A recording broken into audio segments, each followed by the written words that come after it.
السلام علیکم ورحمۃ اللہ وبرکاتہ۔ رمضان ختم ہوا، لیکن کیا اللہ کی رحمتیں بھی ختم ہو گئیں؟ ہرگز نہیں۔ رمضان کے بعد ایک اور خاص موقع آتا ہے جسے اکثر مسلمان نظر انداز کر دیتے ہیں۔ جی ہاں، میں بات کر رہا ہوں شوال کے 6 روزوں کی۔ نبی کریم صلی اللہ علیہ وآلہ وسلم کا فرمان ہے، جس نے رمضان کے روزے رکھے پھر شوال کے 6 روزے رکھے تو ایسا ہے جیسے اس نے پورے سال روزے رکھے ہوں۔ صحیح مسلم۔ سوچیں، صرف 6 دن اور پورے سال کا ثواب، یہ اللہ کا کتنا بڑا انعام ہے، کتنی آسانی کے ساتھ حاصل کیا جا سکتا ہے۔ اب سوال یہ پیدا ہوتا ہے کہ یہ روزے کیوں رکھیں؟ رمضان کی تربیت کو جاری رکھنے کے لیے۔ رمضان کے بعد اکثر لوگ غفلت میں چلے جاتے ہیں۔ یہ 6 روزے ہمیں ریمائنڈ کرتے ہیں کہ عبادات سال بھر کا عمل ہے۔ روحانی استقامت کے لیے ان روزوں سے اللہ کی رضا اور تقوی کا سفر جاری رہتا ہے۔ یہ ہمارے نفس کو دوبارہ کنٹرول میں لانے کا ذریعہ ہے۔ 1 سال کے روزوں کا ثواب رمضان سے 10 گنا ہے۔ کل ملا کر 360 دن کا ثواب آپ کو مل رہا ہے، پورے سال کا ثواب مل رہا ہے۔ کب اور کیسے رکھیں؟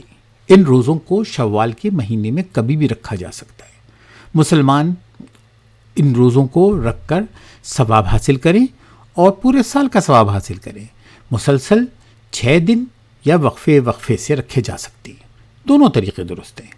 آسانی کے لیے پیر اور جمعرات رکھ لیں، یہ سنت ایام بھی ہیں۔ اب کچھ عام سوالات کے جوابات۔ کیا قضا روزوں کے ساتھ ملا سکتے ہیں؟ کچھ علماء کے مطابق نیت الگ رکھ سکتے ہیں، لیکن بہتر ہے کہ قضا روزے پہلے مکمل کیے جائیں۔ کیا خواتین اپنی صحت یابی کے بعد رکھ سکتی ہیں؟ جی ہاں، مکمل صحت یابی کے بعد یہ روزے رکھے جا سکتے ہیں۔ کیا نفل روزے کی نیت صبح بھی ہو سکتی ہے؟ اگر آپ نے کچھ کھایا پیا نہیں تو دوپہر تک نفل روزے کی نیت کی جا سکتی ہے۔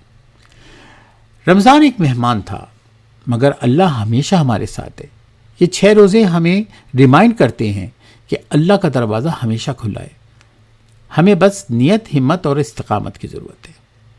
اگر آپ چاہتے ہیں کہ رمضان کی برکتیں آپ کی زندگی میں جاری رہیں تو ان 6 روزوں کو ضرور رکھیں۔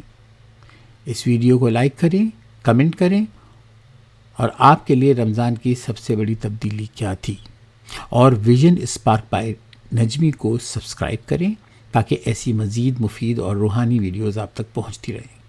اللہ ہم سب کو استقامت عطا فرمائے، آمین یا رب العالمین۔ السلام علیکم ورحمۃ اللہ وبرکاتہ۔